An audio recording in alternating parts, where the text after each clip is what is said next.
I think we're live. Good morning, everyone. Welcome to the Wolverine podcast here on a Sunday morning afterthought. So the dynamics flipped a little bit this week. Last few weeks, I've been doing Anthony Broom here, by the way. Bad hosting. Should always intro myself first. Anthony Broom here. Of course, the last few weeks, I had come out after games and done a quick post game by myself. And then the morning after, have regrouped with Ryan Van Bergen to do our post game show. Yesterday, post-game show with Ryan Van Bergen at Blue Lion Fitness. Went amazing. Go back and look at that if you haven't yet. It's in your YouTube feeds, your podcast feeds if you're just an audio-only person. Today, it's me alone, so you are stuck with me probably for the next half hour or so. Good morning, everyone. Ora over here says, Broom, exclamation point. Yes, it's good to be here. Yeah, so I think over the next half hour or so, I'm going to share some of my takeaways after a second watch of the game. Certainly, we'll take your guys' questions as well. Good morning, guys. It's good to be here. I promised coffee. I have coffee here in my Detroit Lions Yeti. Big game for my football team. Hopefully, your football team has a good Sunday as well, unless you're a Bears fan, in which I hope you are very sad. So, before we get into this show, want to let you know we are brought to you today by our friends over at Lewis Jewelers. Visit them at their location over on 300 South Maple Road in Ann Arbor. Proud supporters of Michigan athletics, proud supporters always of the Wolverine, both the Wolverine magazine and what we do here on the website and on our YouTube channel. So shout out to Lewis Jewelers. Head over to lewisjewelers.com and check out their website and also their location over at 300 South Maple Road. So I'm going to start with this, and I'll take questions from you guys. I also have questions from the Fort, our premium message board, which you guys know this by now. If you use that promo code UM1, which is I'm self-producing today, so I'll try to bring that up here. Use the promo code UM1 to get you 2 months of access to our site for a single dollar. It is what Clayton Safety calls the best deal in America. It's also in your description below. For those of you who are not watching the video version or just listening. So let me start by saying this. 63-3 win over Central Michigan. Let's get it out of the way, like collectively. Let's say it together. But it was just CMU, or let's see it when they play a real opponent. Okay, are we good? We've collectively said that together now? Awesome. We can move forward here. I want to start out by giving credit where credit is due. And I was guilty of this too, even, during the game, you say stuff like, oh, you're seeing all kinds of shenanigans out there with the substitute teacher running the show and Biff Poggi. Oh, maybe they're better with Biff. Oh, maybe this, maybe that. Maybe Chip Lindsey's going rogue and calling it the way he wants to. No, we're not going to do that today. I think that Michigan coaching staff, led by Sharon Moore, came out of that Oklahoma game a couple weeks ago, and there was a sour taste in their mouth. Because I think there was this plan to, I don't know if unleash Bryce Underwood's the right word, but I think they had planned to play it a little more aggressively than they did.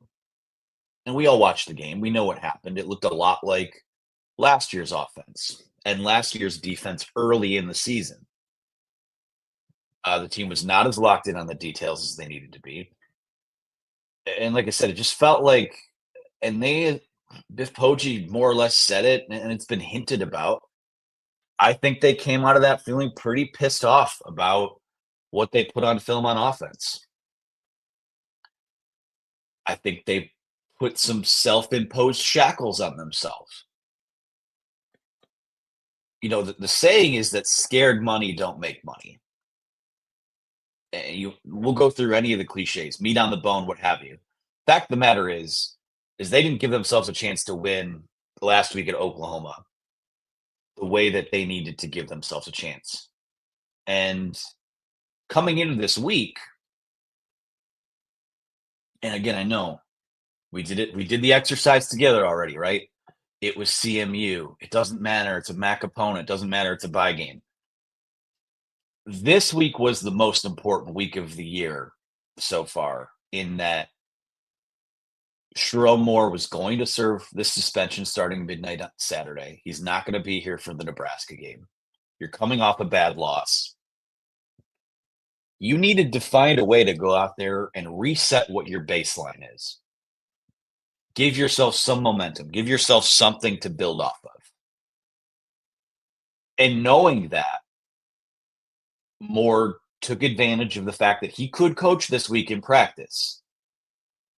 He could be with the team until, like I said, it was midnight on Saturday through midnight next Sunday. So through the Nebraska game, there's no contact. There's no Sherrone Moore in the building, but there was this week. So earlier this week, he comes out and proclaims the focus of this week was going to be on the how of it all, how it looks, how they practice, how they prepare. And the sense of urgency was high. It was palpable. Like everyone we talked to this week, you could feel that. So, like I said before, the low hanging fruit is that, oh, well, look how much different they looked with Biff Poggi on the sidelines. This was Sherrone Moore's, whether he was there Saturday or not, his fingerprints and his vision for how this needed to go moving forward were all over this game. And you tip your hat, you give him credit for that. I think last week they realized that they might be driving, maybe not, they're not driving a Ferrari, but they might have a Ford Mustang that they fancied themselves a snowplow last week at Oklahoma. So we'll see where it goes from here. I'll just say, like, this is now the second week of the Sherrone Moore era. The first being the bye week that they had between the Indiana and Northwestern games, where we've heard of focusing on the how, focusing on the details, bringing the team together. And both times that's happened, again, granted, it was Northwestern, it was CMU. I get it. But it just kind of goes to show that in those moments, and again, there have been more setbacks than you'd like to have in these first 16 games under Sherrone Moore. But it shows like he is capable of rallying a team and providing some kind of response, which in week 3, when you're playing Central Michigan, you're coming off a bad loss. That's all you can really ask for, right? And people say, oh, well, it only matters if they do it next week. Yeah, well, next week is next week. They played Central Michigan on Saturday. That was as thorough, as decisive, as dominant as it needed to be. I'll go as far as saying it was borderline clinical. So I think the takeaway in terms of what Sherrone Moore's role in all of it was, or what he needs to do moving forward, isn't exactly what people wanted, or want. I won't say wanted it to be, but I don't think you're having the takeaway is what you think it is. Biff Poggi said after the game that Sherrone Moore spent a lot of the individual periods this week working with the offensive line. And that's something they expect to continue. Obviously, he won't be able to do that this week, but I think the best head coaches, Jim Harbaugh used to say it, I'm going to be like Moses and lean on my staff. Sherrone Moore has to trust his staff to do what they were brought here to do, specifically Chip Lindsey in the offense. We'll talk about that in a second.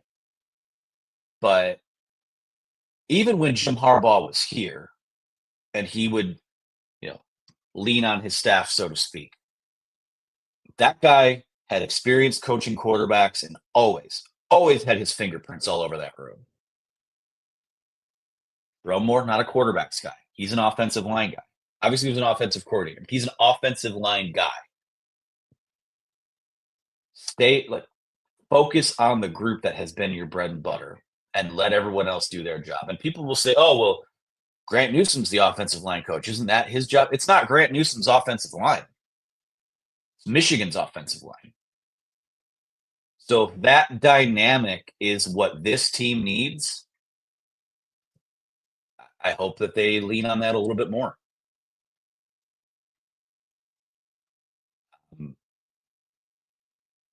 Again, it's Central Michigan. I get it. Offensive line, I thought, played as well as it has all year yesterday, especially Jake Guarnera. How about that? Getting the start at right guard. That was impressive stuff. Greg Crippen looked like he played the best game of his career. The grades kind of bear that out this morning on PFF, so that was good to see. Defensively, there's just not much to say.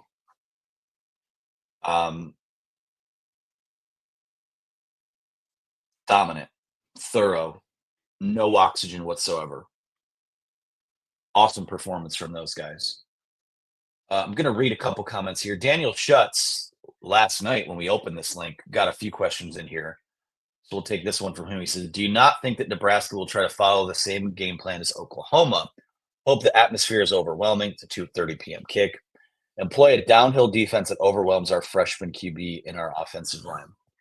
Yeah, I mean, anyone who wants to play Michigan probably needs to look at the Oklahoma tape early in the year. For his badly planned as it felt Michigan's offense was against Oklahoma,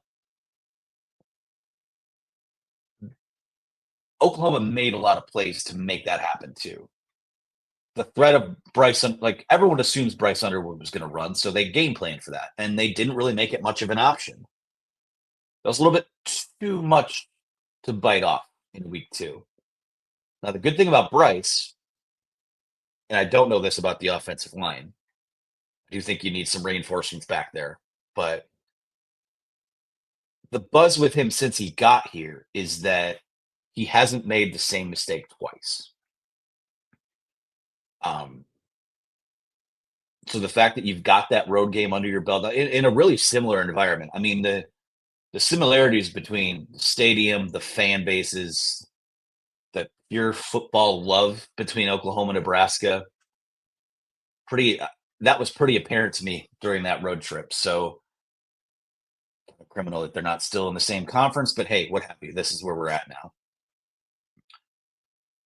Yeah, it'll be interesting to see how they handle that, especially without Jerome Moore. This momentum needs to snowball now here, right? Oh, it'll be interesting. I'm really looking forward to this test. We'll take this one from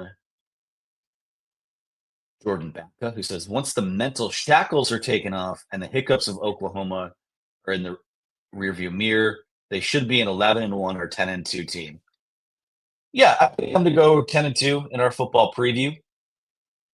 I'm not as confident in that because there's still, again, you've got this game at Nebraska on Saturday. USC, I think, looks a lot better than even I anticipated, and I had that projected as a loss. And I think Ohio State looks a little better question mark than I thought they would early in the year, though they have a huge game. I believe it's the 27th. They go out to Washington. That's going to be a war. I think Washington's really good. And that's a game that I think Michigan will have some struggles in as well. They should win, but I think that's going to be a dogfight. Yeah, 11-1, 10-2. It's all on the table. It's all on the table. Got to get better though. Josh Kemi says, do you think Bryce needs to have over 1,000 yards rushing for us to get to the playoffs, or 10 wins, or would even 500 yards in the season be enough to keep defenses from pinning their ears? I think I can't really put a number on it. I'm guessing he'll probably finish much closer to 500 than he does 1,000. I don't think the norm every week is that he's going to run 9 times for 114 yards and 2 touchdowns. But I think they wanted to put that on film because what Oklahoma didn't really have to do in that game was defend everything.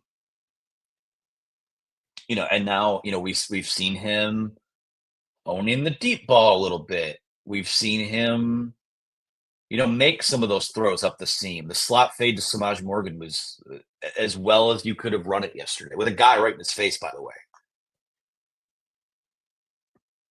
So I don't know that he gets to even 500 rush yards, though. Yesterday, I mean, he's already more than 20% of the way there with just one game. So maybe he does, but certainly it's something that they need to keep peeling back in order for him to be what he needs to be. Take this one from Kinetic 615. He says, with us struggling to get pressure behind the front four and Rolder and Sullivan playing well, do you think they should move Barham to edge more? Jayshawn Barham played all 27 of his snaps at the edge. I'm sorry, 26 of his 27 snaps yesterday were at edge. His other snap was on, I believe, field goal. It was on field goal block, that team. Yeah, he's a freak. And if that's what he can be for you, screaming off the edge, and mind you, just because you're an edge rusher, that doesn't mean you're only rushing the passer. So a guy like Jalen Harrell would drop back into coverage. He would play the run. He could rush the passer. Jayshawn Barham's a freak. And if that helps you get him on the field more, not even get him on the field more, get the two linebackers you want to get on the field more in Cole Sullivan, Jimmy Rolder, I'm all for it. Now, a little curious. I'm not sure what happened with TJ Guy yesterday. Wasn't on the availability report. Didn't play a snap in the game as far as I can remember. Maybe that had something to do with it, but certainly, I mean, they wanted to show that yesterday, and that was fun to watch as well. He also took a shot to the Barhams, as someone pointed out in the comments there. That's pretty funny. Other takeaways. I'll move to some questions from our board here in a second. Haven't talked as much about Bryce Underwood being unleashed, but this guy is your best offensive player. This is a guy that, despite what you think you have two really good running backs, and you do. Justice Haynes, Jordan Marshall. Good to see both of them get going on Saturday. But this kid, less than a month removed from turning 18 years old, he is as advertised. He is every bit the generational type of quarterback, that once in a decade type of guy that he was billed as being. I mean, his baseline 3 starts into his career is incredibly impressive. Even last week at Oklahoma, the stats weren't pretty. I think he was 9 for 24, but it didn't feel like it was too much for him. For the litany of reasons Michigan didn't play well in that game, he wasn't one of them, which I think is encouraging because now he's got that experience under his belt, and you're going to go into Nebraska next week with him. He's going to have to play well, play really well, but he's capable of that.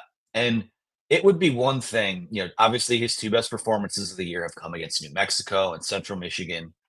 Again, I get it. But this isn't a guy just like throwing the ball 60 yards down the field and all of his production's coming from a couple plays and a busted coverage here and there. Like, he has a command of this offense early. Finally, PFF finally charted him for a big time throw yesterday. That the play along the left sideline where Hogan Hansen mossed a guy. That was a hell of a throw. A couple of those in that game. I talked about the slot fade already. Yeah, I mean,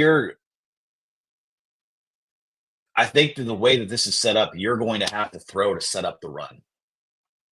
And I think that is kind of what we saw against CMU. I mean, CMU was going to gear up to get downhill, stop the run. And once Michigan kind of established that rhythm through the air, that's when we started to see those run lanes start open up. And that's when you start to take over late. I think that one of the biggest misconceptions about being a team that throws to set up the run is that it's finesse and it's not physical and it's not the style of Michigan football that we're used to seeing. First off, when you play well up front, you can play however you want to, period.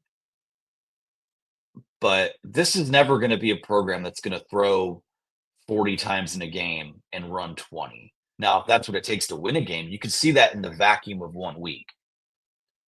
But it's just clear to me right now from a protection standpoint, they're better pass blocking. Obviously, with Bryce moving the football through the air, that and even those quick short passes, that supplements the run game. The quarterback run, I mean, that has massive, massive ramifications on the space that your backs get. So that was good to see yesterday. It felt like they picked a lane and went with it. So a lot of fun to watch there. Don M says going into this week, Michigan was the sixth highest ranked Big Ten team in the NCAA, but it does not feel like it is as high as the sixth best team in the Big Ten yet. Let me chew on that for a second. I did, I've been doing power rankings each week, and coming out of the Oklahoma game, I think I had Michigan at 7. Don't quote me on that. I'm scrolling through. We're doing this live. Let me look for it right now. So my power rankings in the Big Ten this week were Ohio State 1, Oregon 2. I might flip that come next week. We'll see. Illinois 3, Penn State at 4. They haven't played anyone. USC at 5, Washington 6, Nebraska 7, Michigan 8. So, to your point, Don, Nebraska and Michigan, two teams that are kind of in that 6, 7, 8 range right now. This is a huge game for both of those teams. Whoever wins this game is going to push for a top 4 spot in this conference. So, in terms of the performance, Michigan's performance was probably a top 4 performance in the Big Ten this past week. And there were a couple Big Ten games. Oregon went to Northwestern. USC went to Purdue. We know the struggles that those teams have had crossing time zones. But yeah, it's 6 feels right now. We'll check on that next week. I'm going to take a couple questions from the board here. And forgive me for not having my tabs pulled up properly. Again, we're self-producing here on a Sunday morning. Let's take one from Mish0885.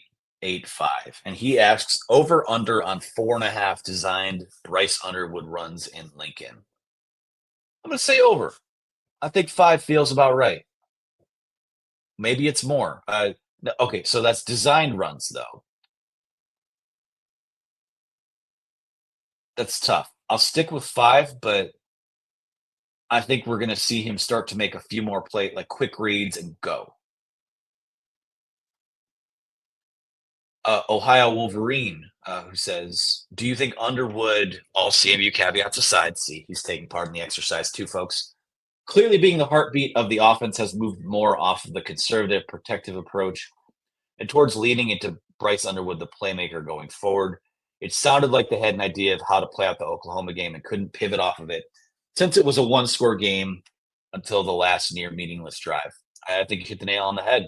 I think that, take the money investment out of it. Take the fact that he was the number 1 overall recruit out of it, though that's carrying a lot of weight here. You're not rated that high unless you are, a phenom, so to speak. But the guy he's just different, man. I mean, he was 17 years old coming into his first fall camp as a college football player at 6'4", 230. And when you spin it the way he does, and when you can run it the way he does, and take the box score stuff out of it, even when you his fakes are pretty crisp. When he kind of does a little spin move and flips around and flips his hips and gets it in the right spot to throw the football in a play action or something like that.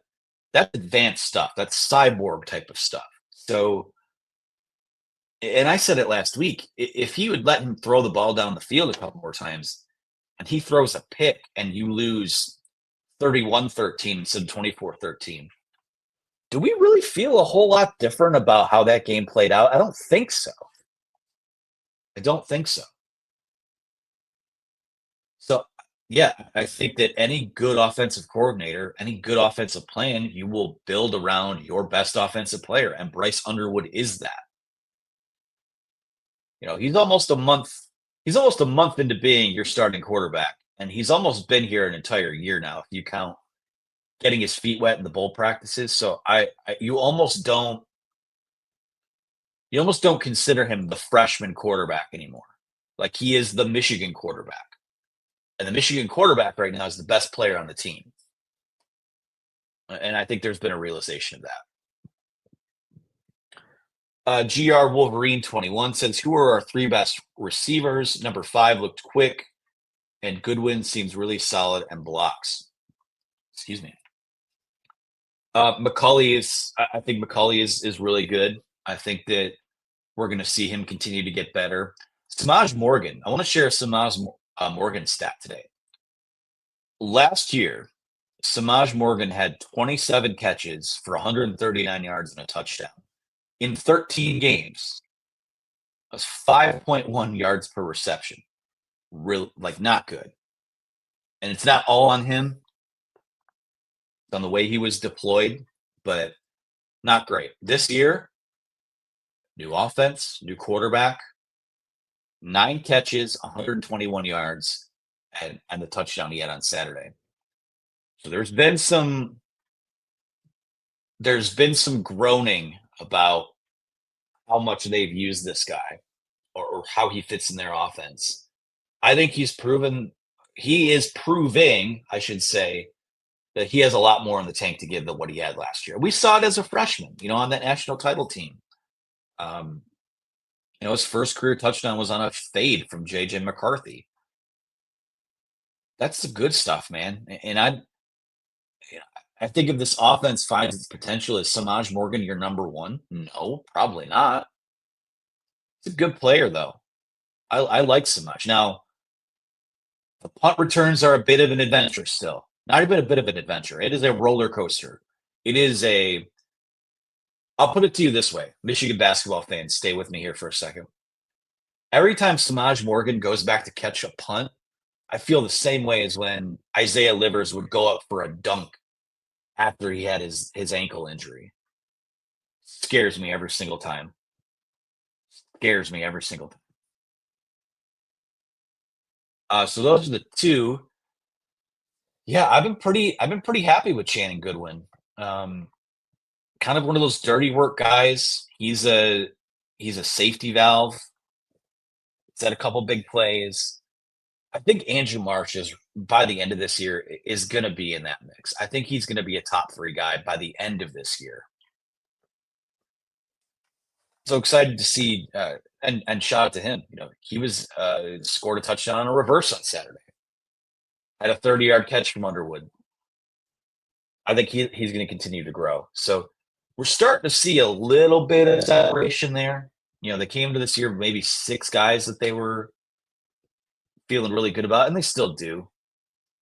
With Marsh in the mix there, Kendrick Bell's got some run. Anthony Simpson getting a little bit of run. GR Wolverine says number 5 looked fast and stood out to him.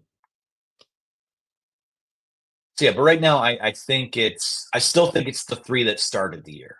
Macaulay, Samaj Morgan, Channing Goodwin.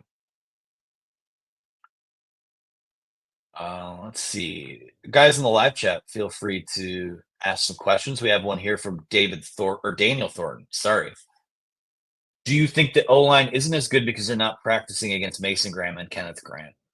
Well, I don't think the O-line is as good is because they don't have a lot of talent. They just don't. That 3-year stretch for Michigan was competing for national titles. A lot of that came at the expense of returns on the recruiting trail. I just don't think they recruited the position fairly well. And they have now over the last couple of classes. But offensive line isn't a position like a lot of others where within 1-2 years, you see the returns on that. It takes a little time for that to coalesce and for these guys to physically be ready for it. And I'll say this too. I mean, to your point, practicing against Michigan's defensive line, whether it was Mason Graham or Kenneth Grant here or the guys that are here now, that is a trial by fire. That is a baptism by fire. And it accelerates. And maybe it shows them guys that they have a little bit quicker. But no, I don't think that has a whole lot to do with it. In fact, I think they're probably having better practices because those guys aren't there, for being honest. We'll go back to one from our message board. Let's see.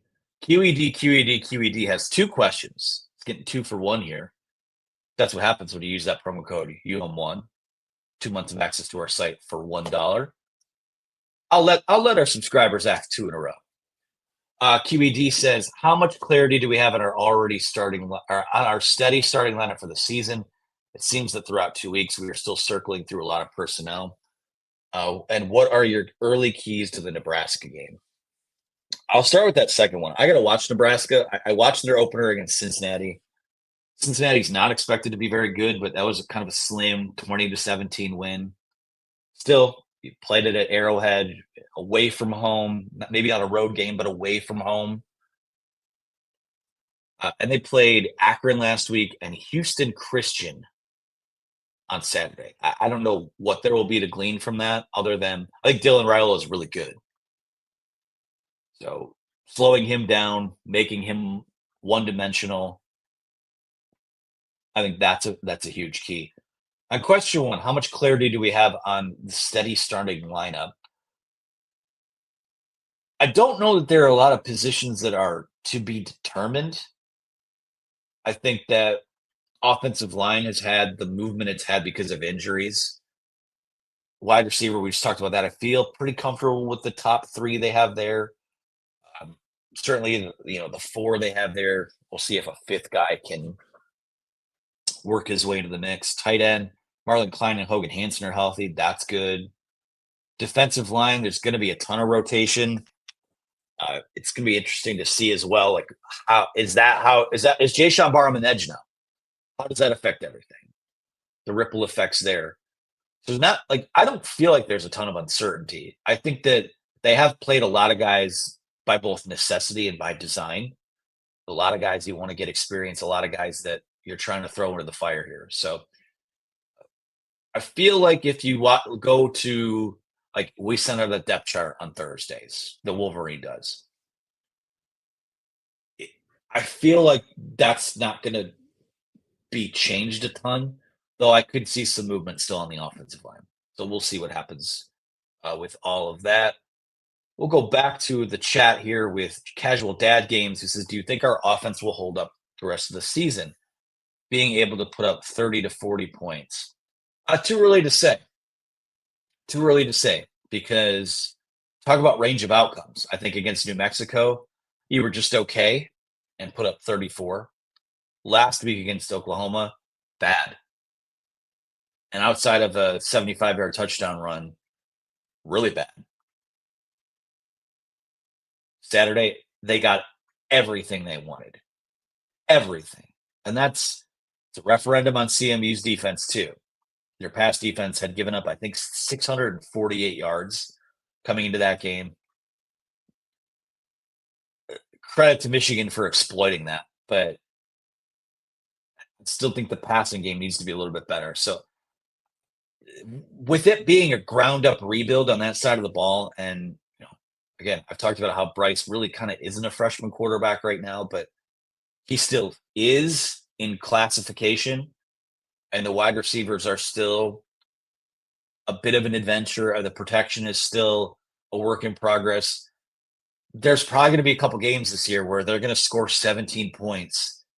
Everyone's going to be pissed off, saying that Chip Lindsey sucks and they should fire him, and that, or if they shouldn't fire him, that Sherrone Moore has his fingerprints on the offense and needs to step away. There's probably a couple games this year where that's going to happen again. Now, if your defense shores up, you might have a couple games where 17 points will win you a street fight. I don't know, but I'm not ready. I'm not quite ready to say they've turned a corner there, but it does seem like Saturday they found an identity. They're willing to cut it loose. So we'll see what happens. Marcus Ellis says, are there any concerns with Zavada in a close game? I I'm not going to be concerned with Dominic Savada until it is truly time to be concerned with him. Um, I haven't seen anything that's wrong with the process. The snaps have been fine, and the kicks have.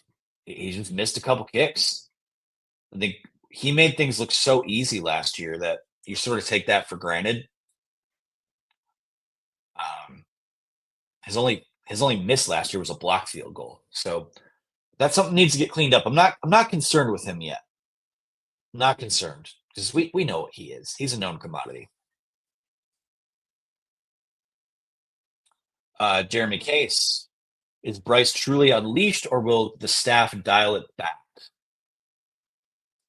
To be determined, right? I mean, it's all fun and games when you're having fun against Central Michigan. But Bitpoji said after the game that they felt like I like this analogy. He said, we felt like we let the air out of the ball last week, and that's not a mistake we're going to make again. So I take them for their word at that. It would be malpractice to not unleash this guy and use the skill set that you brought him here for. So this last week, you didn't bring him here to stand in the pocket and operate the offense the way that Cade McNamara or to a big extent JJ McCarthy did. You could have gotten a lot of guys out of the portal for a lot less money to do that. This guy was brought here to make plays, to be a generational difference maker for this program. And I don't know that we're going to see generational stuff in terms of legend making performances this year. Have to break some of that a little bit. But over the next couple of years, I think this guy has a chance to smash every passing record that Michigan has. We have one more here from the board. This is gonna be last call for you folks in the live stream to get some questions in here. We're gonna take this one from the message board. This is from Saturday. He says he's making a lot of mistakes early on, but do you see Marsh becoming a weapon by the end of the season? Yeah, I hit on that earlier. I think that he it was a rough go, like a true freshman thrown into the fire. You have a fumble in your first game on a kickoff return. You miss a touchdown catch when you could have turned around and the ball was right there for you. But yeah, I do. Doesn't look like a freshman out there. I'll just put it that way. Like he looks like a guy that has played college football. So I think he's going to be a big part of this passing game by the time the year is up. Absolutely. We have one more from the board. Someone getting in before the buzzer here. Formerly John Doe says, I noticed Jamar Browder playing late in the game. Do you think his red shirt will get burned? I was kind of hoping he could provide another big target, but I don't know if it's in the cards for this season. I'd have to check. That might have been the first game that he's gotten into this year. So you get the 4 now where you can preserve a red shirt. And then the postseason doesn't count against that. I'm kind of betting we don't see him have a big role the rest of the way. I think if they needed to lean on someone to be a big bodied target, Peyton O'Leary is probably just a little bit ahead there right now. But Peyton O'Leary, I think, is like your number 6, which speaks volumes about the depth being better. I don't know if the talent is a ton better, but the depth is better. I'll bet not. I'll bet not on Jamar Browder. Bruce Edwards says, competition aside, Ty Haywood looked like a beast in game time snaps yesterday. Any chance he finds his way into starting by the end of the season? It's possible. I think I think the world of he and Avery Gash as guys who can be long-term pieces for them. Like I said before, I think it's super difficult for a young offensive lineman to get on the field early. But as we saw towards the end of last year, a guy like Andrew Sprague, towards the second half of last season, we started to hear really good things behind the scenes, and then the bowl game comes along, you have an opt-out, and he's out there starting against Alabama. Could I see a situation like that for a guy like Haywood? Sure. Absolutely, I could. Remember, he was a summer enrollee, though. There are still the strength and conditioning program and all those types of things. But I think he was another guy that kind of lost in the shuffle, so to speak, with Andrew Babalolo, who obviously we know is out for the year. Bryce Underwood. He was kind of that last piece that Michigan brought in for this 2025 class, which writing about this right now, I think this class has a chance to be what that 2021 class was for Michigan. So that's exciting. Just think it's going to take a little more time, and he's not in the two deep right now. So I guess check in a month from now. We'll see where he's at. I don't think that this offensive line is so locked in that there's not room for guys to move up and down. So last call for questions here. I'm going to scroll up quick and see if I can't. That's what happens when you do it live. No, I think that's going to do it for us. Well, cheers. Coffee and football. Nothing better than it, right? So note for next week, I don't know what the post games will look like next week yet. I will be at Nebraska with Chris Ballas. I have press conference stuff to do. Ryan Van Bergen and I will be probably around 8-ish. 8-ish, somewhere between 8 and 9 Eastern time. We'll do our post game. I'll see if I can sneak a video in there somewhere, but I think next week it might be really difficult to do too, which is why I wanted to do a chat this morning. So again, I appreciate you guys for coming out. Be sure to like this video, subscribe to our YouTube channel. I'm going to keep sharing the stat. 54% of the people that watch these videos do not subscribe to our channel. So take the time, do it right now. Hit that little bell. You're going to get notified every time we go live, every time we post a video. Like this video. It helps us get pushed up in your algorithms. We're in an algorithm society now, so we're trying to get seen more. So it helps us when you click that button and hit the like button, hit the subscribe button. And yeah, I think that's going to do it for us. Use the promo code UM1 for 2 months of access for $1 for thewolverine.com. I'm Anthony Broom. Thanks for hanging out on a Sunday morning. Appreciate it. Enjoy your NFL Sunday, and it's Nebraska week now, folks. Take care.